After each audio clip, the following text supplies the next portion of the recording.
Hey guys, what's going on? It is Ash here coming at you today with a complete Town Hall 8 guide. This is basically for new Town Hall 8s, also for Town Hall 8s who have been Town Hall 8 for a while but are looking for some advice, some tips, both in strategy for upgrades, for clan wars, for farming, and even some bases. You can see right on the screen right now the episode format. We're going to talk about the 7.5 philosophy, defensive upgrade order, offensive upgrade order, strategy and philosophy, farming strategy, and then we're going to go over some war and farming bases. So let's hop right into it. First, I want to discuss what 7.5 is, and that will later introduce you to 8.5, 9.5, and 10.5.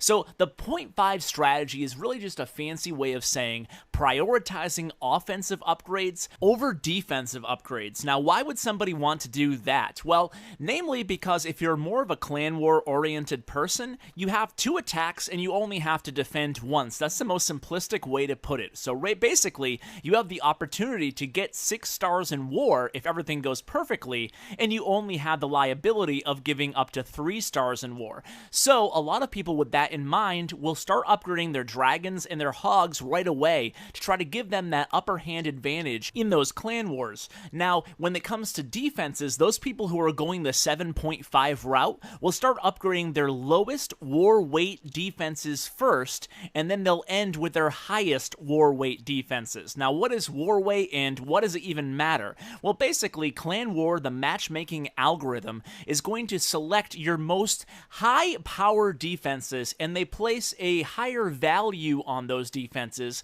when they're trying to match you with somebody else in a different clan. So, if you tactfully upgrade your lower weight units first, for example, a cannon or an archer tower are relatively low weight when compared to, say, a mortar in a wizard tower. But me personally, I don't really worry too much about the 0.5 route on Town Hall 8. So I wouldn't worry too much about putting off my heavier defensive units because it's all about protecting your resources at Town Hall 8, and none of these defensive units have an incredibly heavy weight like you get into with the Expos and the Inferno towers and then the Eagle artillery, which are really dramatically heavier than anything you're going to get at Town Hall 8. So my philosophy when it comes to 7.5 is upgrading your wizard towers and your mortars last, and upgrading your traps first because they have relatively low weight and they are a pretty big game changer, very underrated in terms of defensive strength. So now let's hop into defensive upgrade order. Now, I should give a quick disclaimer that this is all just my opinion and my preference. You have to do what feels right to you. So if you disagree with anything that I'm saying,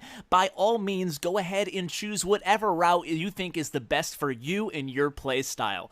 So now defensive units. Your very first priority with your gold at Town Hall 8 should be your clan castle. Now that is pretty much set in stone. Clan castle is huge for a number of reasons. Number 1, the amount of troops defending capacity goes up by 5. It might not seem like a lot, but that extra balloon or wizard or whatnot actually does have a significant effect defending in your clan castle. Offensively, that also helps a lot because you can carry that extra 5 troop space as well. And then thirdly, that clan castle upgraded actually allows you to hold more loot in the clan castle in the treasury. So those are 3 good reasons to upgrade your clan castle first.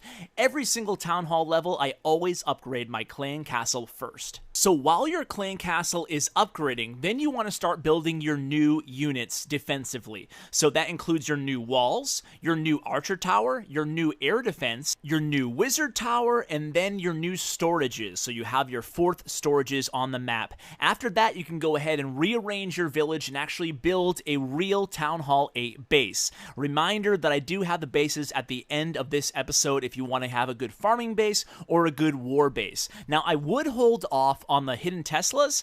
They're a very powerful unit, but they also take a long time to upgrade. So I would actually do that after you get to work with your new defenses. Now let's go ahead and swap over to offenses a little bit because we don't want to get too far ahead of ourselves defensively without covering your priorities first thing first when you upgrade to Town Hall 8 offensively. So offensively, the very first thing you want to do with your elixir upgrades is upgrade your laboratory. Very, very important. Town Hall 8 is really the first town hall where you can really get substantial offensive upgrades on all your tier 1 troops. So basically, all your archers, your barbarians, your giants, everything has significant upgrades, even wall breakers. The biggest health and DPS upgrades you've seen so far in the game at Town Hall 8. So that's all very exciting, but you can't get to that until you upgrade your laboratory. So elixir upgrade, number 1 priority is laboratory. Number 2 priority is getting some builders on your dark elixir drills.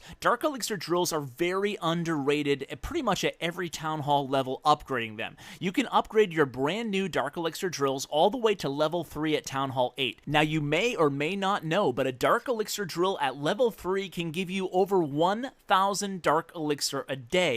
That's actually a really significant amount, and because Town Hall 8 is now going to be the town hall that you've stayed at the longest by far, that really accumulates over the days, weeks, and months you'll be spending at Town Hall 8. So definitely get some builders on those dark elixir drills. So far, let's cover where we're at. We have one builder on the clan castle, we have another builder on the dark elixir drill, we have a builder on the laboratory, very important, and then we have another builder kind of keeping up with those new defensive units. So we're pretty good right now. So what we're going to do is hop ahead a little bit, because after that you can really go through the defensive units from there. You can start upgrading your levels on your new defensive structures. Then when you have a builder free, you can start that hidden Tesla. Again, with your gold, I would save the mortars and the wizard towers final upgrades till the very last thing you do defensively, maybe before walls, of course, but other than that, I would hold those off if you're a more clan war oriented person and you're concerned with your clan weight.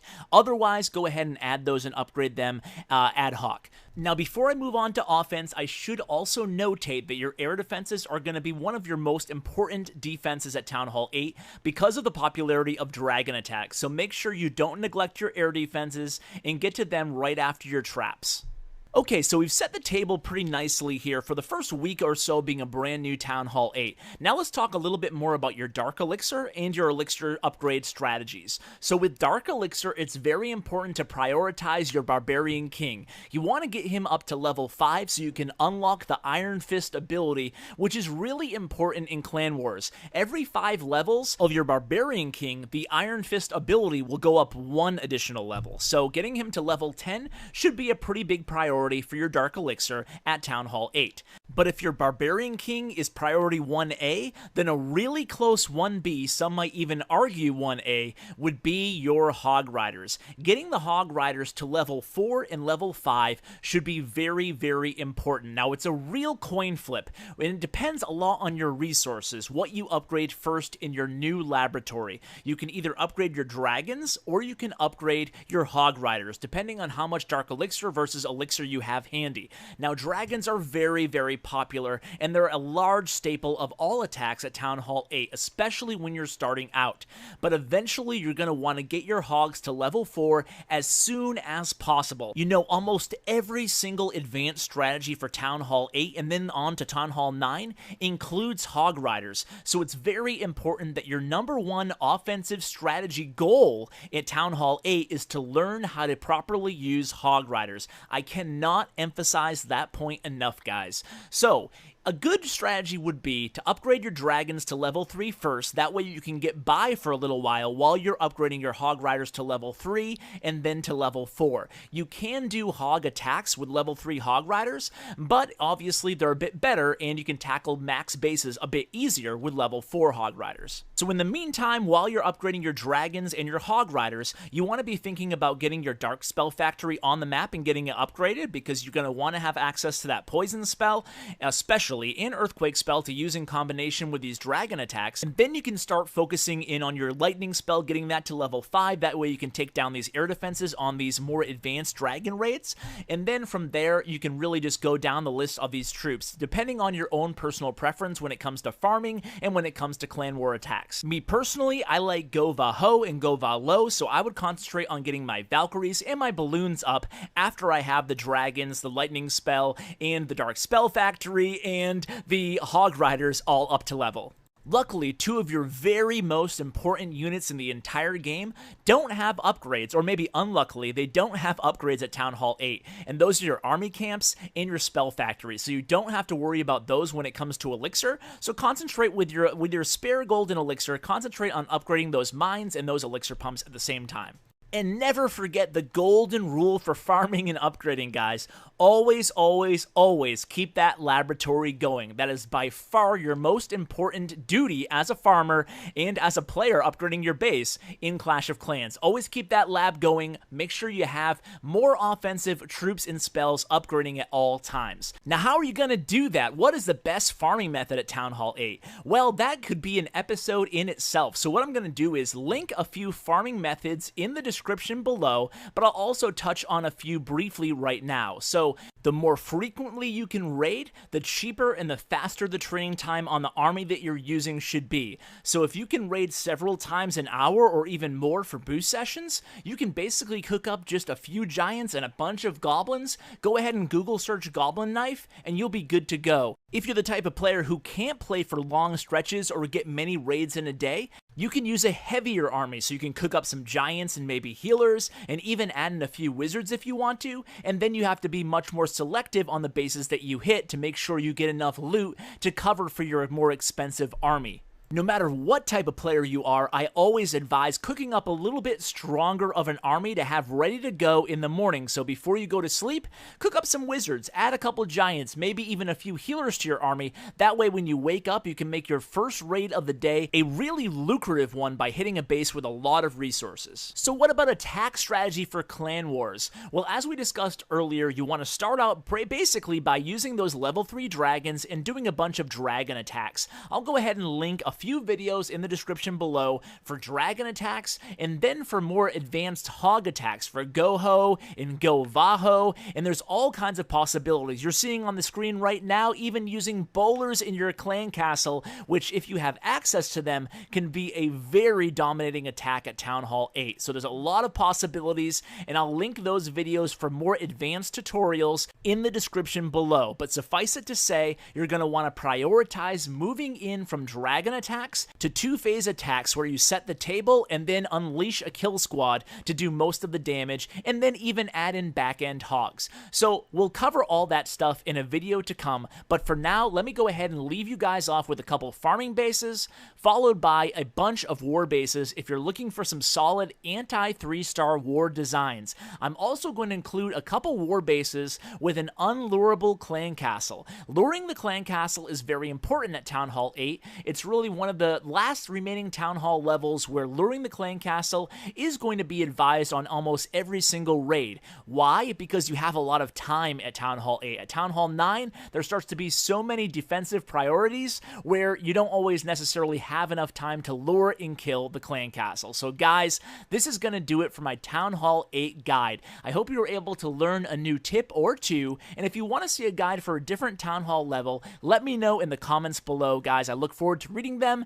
and as always, take care, guys.